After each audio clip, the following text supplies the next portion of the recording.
शुभम शर्मा जी दिल्ली से। हरिवंश। गुरुदेव आपके चरणों में कोटि कोटि प्रणाम। गुरुदेव भगवान, आपको जो सैनपुर में गंगा किनारे जो महापुरुष के दर्शन हुए थे वो कौन थे, उन्होंने आपसे क्या उपदेश किया? आपने एक बार सत्संग में बताया। हाँ, सत्संग में बताया। वो बड़ी दिव्य घटना थी। बड़ा किंचन जीवन वहां व्यतीत हो रहा था।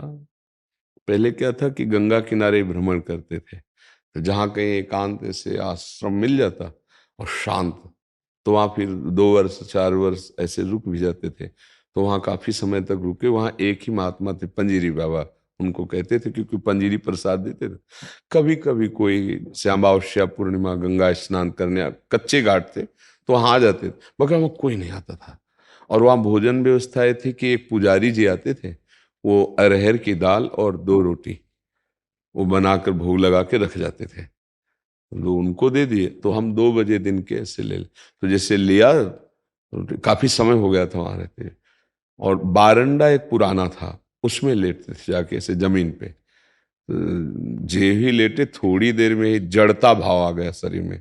जड़ता मतलब मैं हिल नहीं सकता, पूरी चेतना, कोई मतलब सो नहीं रहे, पूरा दिन का समय है, एकदम ऐसे जड़ता लगा। शरीर को क्या हो रहा है? इतने में भारी सुगंध एकदम। अरे चूंकि एकांतिक विषय है इसका क्या, पर एक बार सत्संग में वर्णन कर चुके, इसलिए आपके प्रश्न पर उसका ऐसी अद्भुत सुगंध जो एक मतलब उन्माद पैदा कर रही, हिल नहीं सकते हम। ऐसे बारंडा था और ऐसे गंगा जी बिल्कुल मतलब 150 कदम दूर। तो मतलब लेटे लेटे आराम से गंगा जी को देख सकते हो। दृष्टि तो खुलाई थी, देखा कि गंगा जी की धारा से एक महापुरुष प्रकट हुए, श्वेत वस्त्र धारण किए हुए, ऊपर और नीचे भी श्वेत केशरी, बड़ी अद्भुत कांति। ये हम कोई स्वप्न नहीं देख रहे थे। और धीरे धीरे कदम उनके चले आ रहे हैं और वो कुछ बोल रहे हैं। नजदीक जब आए तो आभास है कि ये सुगंध जो हमें पहले आई थी वो इनके श्रीअंग से आई थी। एकदम अद्भुत सुगंध, अद्भुत कोमलता, एक दिव्यता। और वो आए, सर को उठाया, ऐसे गोद में रख लिया और बस ऐसे हाथ ऐसे यहाँ कर रहे थे, ऐसे ऐसे, और बोलते जा रहे थे। वो जीवन में उसी क्षण से स्वीकार किया, जो बस ऐसे 2 मिनट ऐसे, फिर उठे। ये कोई स्वप्न नहीं था। और फिर गए और गंगा जी की धारा में ऐसे लीन हो गए। बड़े व्यक्त अव्यक्त महापुरुष हैं। महापुरुष जन जब देखते हैं कि ये जीव लालायित है भगवत प्राप्ति के लिए, तो वो आकर कृपा कर देते हैं। उन्हीं की कृपा से भगवत प्राप्ति होती है। अपना साधन तो एक निमित्त मात्र है, कृपा से भगवत प्राप्ति होती है। ये जो बड़े बड़े व्यक्त अव्यक्त महापुरुष हुए, यही आते हैं और अपने स्पर्श से, संभाषण से, उपदेश से भगवत प्राप्त बना देते हैं। जैसे उड़िया बाबा की व्याकुलता बड़ी थी, तो नर नारायण भगवान आकर के उपदेश किए थे 2 श्लोक का, वही उनको ब्रह्मबोध संपन्न। तो ये जो बड़े महापुरुष हैं, जो भगवत प्राप्त महापुरुष है, वो हैं। जब सृष्टि में किसी को देखते हैं कि भगवत प्राप्ति की व्याकुलता है, तो फिर वो कृपा कर देते हैं आकर के। तो ये एक अव्यक्त घटना थी, भावावेश में कभी सत्संग में वर्णन कर दिए होंगे। तो ऐसा था शैनपुर में ऐसा। और कोई भी उपासक जब सच्चाई से चलेगा भगवत मार्ग में, तो बड़े बड़े महापुरुष कृपा करने लगते हैं।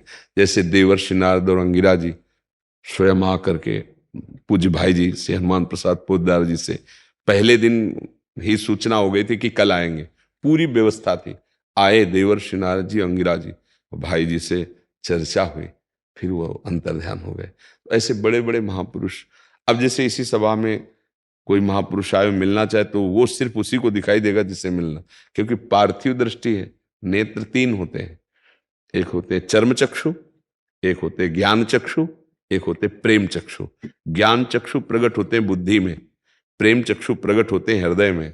चर्म चक्षुओं से माया देखी जाती है, ज्ञान चक्षुओं से तत्व दर्शन होता है, आत्मस्वरूप का बोध होता है, और प्रेम चक्षु से प्रभु का दर्शन, उनकी लीलाओं का दर्शन, उनकी दिव्यता का।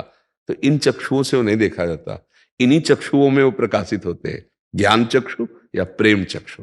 तो जैसे भगवान प्रकट हो तो उसको वार्ता सुनाई देगी, वो भगवान बात कर, लेकिन कोई देख नहीं सकता, कोई वो वार्ता सुन नहीं सकता, यही यही वार्ता होगी, वो सुनाई नहीं देगी। जैसे पूरी सृष्टि में फैला हुआ है कोई भी शब्द हो, अभी आप जैसे वो ट्रांजिस्टर नहीं होता था, बोले लखनऊ लगा, तो पकड़ के लखनऊ में क्या गया जा रहा है वो सुना दे रहा है, लेकिन यहीं बैठे बैठे वो भी वाणी फैली हुई है, लेकिन वो यंत्र है तो पकड़ लिया ना। ऐसे ही महापुरुषों की वाणी, भगवत वाणी छा रही है। अब हृदय में जितनी ज्ञान शक्ति बढ़ेगी उतनी पकड़ता चला जाएगा, वो छाई हुई वाणी है। तो ऐसे ही बड़े बड़े महापुरुष विराजमान हैं, भगवान स्वयं विराजमान, जहां भक्त कीर्तन करता है, नाम जप करता है, मंत्र जप करता है, वहां भगवान उपस्थित। मद भक्ता यत्र गायंती तत्र तिष्ठामि नारदा, भगवान कहते हैं जहां मेरा नाम वाणी, जहां श्याम श्यामा तहां नाम वाणी सुनत, श्याम श्यामा सुबस नाम वाणी निकट, श्याम श्यामा प्रगट। प्रगट सुनते हैं पर हम देख नहीं पाते क्योंकि हमारे अंदर भी योग्यता नहीं, और जहां नाम जप और मंत्र तो वो योग्यता आ जाती है। समझ पा रहे हैं आप? हाँ, बड़े महापुरुषों की कृपा से ही भगवत प्राप्ति होती है, वो योग्यता आती है। तभी तो कहा महत्संगस्त दुर्लभ हो, अगर निर्वाह कर ले जाए तो अमोघस्य निश्चित भगवत प्राप्ति हो जाती है। तो ये महापुरुष सृष्टि में हैं और उन्हीं की कृपा से सब होता है। नहीं तो जैसे जंगहा लोहा कभी आभूषण मुकुट नहीं बन सकता, पर पारसमणि के स्पर्श से सोना बनकर वो मुकुट बनकर के श्री विग्रहों पर विराजमान हो जाएगा। ऐसे ही देहधारी कोई चिदानंद तत्व का साक्षात, तो वो जो चिदानंद तत्व का साक्षात्कार के महापुरुष है, जब देखते कि बहुत तड़प रहा है तो उसको योग्यता प्रदान कर देते। भगवान के पहले भगवत प्राप्त महापुरुषों का साक्षात्कार होता है, तब भगवान का साक्षात किसी को भी। जैसे ध्रुव जी को भगवत साक्षात्कार हुआ तो पहले भगवत प्राप्त देवर्षि नारद जी का साक्षात्कार हुआ, उन्होंने उपदेश किया, तब ध्रुव जी को भगवत। जैसे प्रहलाद जी को भगवत साक्षात तो पहले देवर्षि नारद जी का, पहले महापुरुष का साक्षात्कार फिर भगवत साक्षात्कार होता है। महर्षि, जैसे अभी हम सबको आपका सानिध्य हो रहा, तो हम यही सूचक माने कि श्री जी की भगवान की कृपा का अनुभव तत्काल विभीषण जी को हुआ जब हनुमान जी के दर्शन किए। अब में भा भरोस हनुमंता, बिनु हरि कृपा मिले नहीं। जिन पर श्री हरि की प्रियाजू की कृपा, वही यहाँ आकर बैठेंगे, अन्यथा यहाँ आकर नहीं बैठ सकते। और यहाँ जो आके बैठ गया, अगर श्रद्धा से बात स्वीकार कर ले तो बिना प्रयास के जीवन का परिवर्तन हो जाएगा। बिना प्रयास के अधर्माचरण रुकने लगेंगे, बिना प्रयास के आपके बुरे आचरणों से आपका मन जलेगा और आपको बचना पड़ेगा, पक्का देख लेना। यहाँ ऐसा भी होता है कि यहाँ 6 महीने बाद पहुंचते हैं पर परिवर्तन पहले से, क्योंकि शब्द पहुंच गया कान में ना, तो श्रवण सुजस सुनी आयऊ हुआ ना, शब्द पहले गया और उसने वहां निर्मलता प्रदान करके आकर्षित किया, आप सामने आ गए। श्रवण सुजस सुनी आयऊ, कान से आप महिमा सुनी और आयऊ तब आ गया। ये भी भगवान की कृपा से होता है। जब संत समागम होता है तो भगवान की केवल विशुद्ध कृपा से होता है, उसमें अपना बल काम नहीं करता, नहीं तो पहुंच ही नहीं पाएगा वहां जहां ठिकाने पे पहुंचना, वहां नहीं पहुंच पाएगा। बहुत माया की बाजार है, भटका देगी माया। और अगर श्रद्धा पूर्वक संत समागम हो जाए तो भगवत प्राप्ति का हेतु ही हो जाता है। बड़े भाग पाइब सत्संगा, तो बिना ही प्रयास होई भव भंगा। इसका सीधा फल ये होता है, हाँ, भ्रमों का नाश हो जाना। जैसे जीव दुख से दुखी होकर के भटक रहा है कि सुख कैसे प्राप्त हो, तो आज तक किसी जंतुर में ऐसी ताकत नहीं है, या किसी ऐसे छुछा में ऐसी ताकत नहीं कि तुम्हारे दुख को मिटा सके, पक्का समझना। और नाम जप शुरू कर दो भगवान का, पर नाम जप का परिचय, नाम जप की श्रद्धा, नाम जप की भावना, नाम जप का उत्साह, ये संत से ही मिलेगा, भगवत प्रेमी संत से। जब भजन का भाव तुम्हारे अंदर उठने लगे, दुर्गुण दुराचार त्याग की भावना दृढ़ होने लगे, तो पूछने की जरूरत नहीं, वो संत है, चाहे पैंट शर्ट में हो, चाहे जिस वेशभूषा में हो, जिसके सानिध्य से दुर्गुण दुराचार हटने लगे, सद्गुण सदाचार आने लगे, भगवान प्रिय लगने लगे। बाहरी पहचान यही है संत की, सीधे संत की पहचान। बड़े भाग पाइब सत्संगा, तो बिना ही प्रयास होई भव भंगा। संसार का भ्रम नष्ट हो जाएगा, भोगों का जो मलिन भोगों का प्रपंच हमको घसीट रहा था, अब उस पर विजय प्राप्त करने की बात है। जैसे कई भाई बहन आके बताते हैं हम ऐसे ऐसे ऐसे थे, अब ऐसे ऐसे ऐसे चल रहे हैं, तो ये उनको पावर कहां से मिला? शब्द ब्रह्म है। जब श्रवणेंद्रिय में गया तो उसने घसीट दिया उनको, उस सतमार्ग की तरफ लाके खड़ा कर दिया। तो जैसे आप लोग सामने बैठे हो, अब यदि आप दुर्गुण दुराचार करो तो बस ये समझ लो कि बहुत बड़ा अभाग्य है कि संत समागम मिलने के बाद हमारा सुधार नहीं हुआ, तो फिर कहां सुधार होगा, कहां सुधार होगा।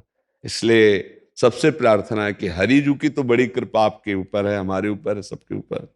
हमें मनुष्य शरीर दिया, मनुष्य शरीर दे के हम भ्रमित होकर कहां भटक रहे थे, हमें साधु समागम दे दिया, सही आचरणों में चलने का हमें ज्ञान दे दिया। देखो इतने शास्त्र हैं, आप कितना पढ़ोगे? तो भगवान ने जैसे अपने लोगों को बचपन से शास्त्रों का स्वाध्याय, संतों का समागम, साधना का अनुभव, तो सब एक साथ मिला के 5 मिनट में तुम्हें परोस दिया। जो 50 वर्ष की आयु में संतों ने अनुभव करके लिखा, फिर उसको वो सब 5 मिनट में परोस दिया। तुम्हें भागने की जरूरत नहीं, सब जगह ढूंढ के सब जगह अब उसे पालो आप। आपको जो वर्षों साधना से मिलती है वो 5 मिनट में आपका अनुभव बन गया। अब जैसे तुम यहां की बात सुन लो और मनन कर लो, तो आप जाओ, अब आपके कान इतने गहरे हो गए कि आपको सब बातें हल्की लगने लगेंगी। जहां सुनोगे ना तो आपकी कटिंग शुरू हो जाएगी, नहीं नहीं नहीं नहीं। सत्य वस्तु को सुनने के बाद अब फिर आपको जैसे और सुनने, तो अगर पकड़ नहीं तो बात अलग है, अगर पकड़ लिया है तो आपके कान इतने गरू हो चुके हैं कि अध्यात्म चर्चा के सिवाय अरे यार का ये सब मनोरंजन है, ऐसे चलने लगेगा। अरे यार नहीं, ये सब मनोरंजन है, छोड़ो, अध्यात्म बात को पकड़ लो। ये हुआ कैसे? संत समागम से। बहुत बड़ा लाभ है। हम संत नहीं हैं, पर संतों की कृपा से, जो संतों के लक्षण हैं, जो संतों के भाव हैं, जिससे भगवत प्राप्ति होती है, उनका प्रसाद मिला है, उसी प्रसाद को आपको दे रहे हैं। जादू चमत्कार सबसे बड़ा ये हमारा मलिन मन, विषयी मन, थोड़ा भी विषय त्याग के अगर भगवान की तरफ चल पड़ा तो चमत्कार हो गया। सबसे बड़ा चमत्कार ये कि हमारे मन का परिवर्तन हो जाए। बाहरी प्राकृतिक थोड़ा चमत्कार हो, जादू टोना मंत्र ये सब हो सकता है, मानते हैं, हो सकता है, मंत्रों का अनुष्ठान करो, ऐसा तुम्हारे मलिन मन का सतमार्ग में ये सबसे बड़ा ये होता है भगवान के प्रेमी संतों की कृपा से होता है कि हमारा मन भगवान की तरफ चल पड़े, विषय रस का त्याग करने लगे, भगवदानंद रस का रसास्वादन करने की चाह प्रगट, ये संतों की कृपा से होता है। वही बड़े बड़े संतों की कृपा, आज जो आप पान कर रहे हो ना, ये संतों की कृपा प्रसाद पान। इस जीवन में संतों की कृपा मिली, बचपन से निकले बड़े बड़े महापुरुष दया किए। एक वो परमहंस जी थे, उन्होंने कहा बहुत मुझे प्रसन्नता हो रही, तुम इस छोटी अवस्था में वैराग्य मार्ग में, हाँ ये सावधानियां रखना और बहुत कृपा है तुम्हारे ऊपर। और वो जैसे प्रसन्न हो रहे हैं, तो उनका आशीष हमारा कवच बन रहा है, हमको सुरक्षित कर रहा है, हमको आगे बढ़ा रहा है। ये महापुरुषों की कृपा से अपने नहीं चल सकते थे, उनकी कृपा से चल रहे हैं। ऐसे ही आप भी मानो ट्रेन के डिब्बे में बैठ गए तो इंजन 25 डिब्बों को घसीट के वही पहुंचा देगा स्टेशन में। डिब्बे में ताकत नहीं, पर डिब्बे 50 सैकड़ों को भर करके वही पहुंचा देंगे जहां इंजन जा रहा है। तो आचार्य गुरु ये इंजन है, उनके आश्रित हो गए, हम सब वहीं पहुंच जाएंगे। हमारी साधना नहीं, हम दौड़ के नहीं पहुंच रहे, हम तो ट्रेन के डिब्बे में बैठे हैं, आगे इंजन खींचता चला जा रहा है, हम पीछे बैठे चले जा रहे हैं, आनंद से हर स्टेशन का आनंद लेते हुए जा रहे हैं। बहुत विश्वास करो, यदि हम शरण में होकर नाम जप करते हुए, धर्माचरण करते हुए जीवन व्यतीत करें तो और कुछ करने की जरूरत नहीं, भगवत प्राप्ति इसी से हो जाएगी। नाम जब चल रहा है, धर्माचरण हो रहा है, चरित्र पवित्र है, भगवत प्राप्ति। चाहे गृहस्थ हो चाहे चरित्र दूषित है तो चाहे आप जो भेष रख लो, फिर वो बात नहीं बनेगी। देखो सबसे बड़ी खास बात है चरित्र। हाँ, इस समय हमारा घाटा सबसे ज्यादा चल रहा है, चरित्र दूषित हो रहे हैं, नहीं हो रहे। हाँ, ये बद दुखद बात है कि हम चरित्रहीन होते चले जा रहे हैं, हमारा चरित्र लुटता चला जा रहा है। हम समझते हैं कि जैसे भारत, तो वो हमारे आदर्श नहीं है, हम उनके आदर्श हैं। भारत आदर्श रहा है हर देश का।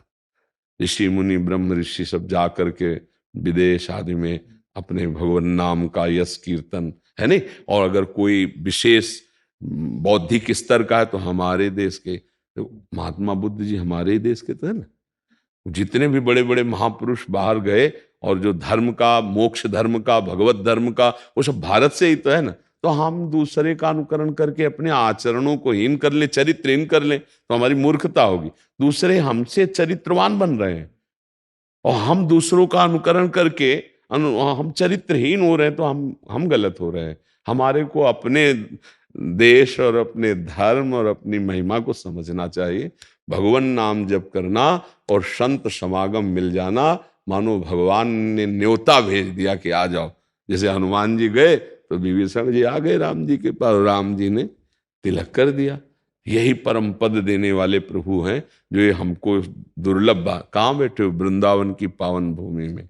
क्या सुन रहे हो? बोले भगवत चर्चा। किसके सानिध्य से? बोले संतों के सानिध्य। हाँ, ये दुर्लभ कृपा प्राप्त हुई है। सुत दारा धन लक्ष्मी पापी के घर होए, संत समागम हरि कथा तुलसी दुर्लभ होए।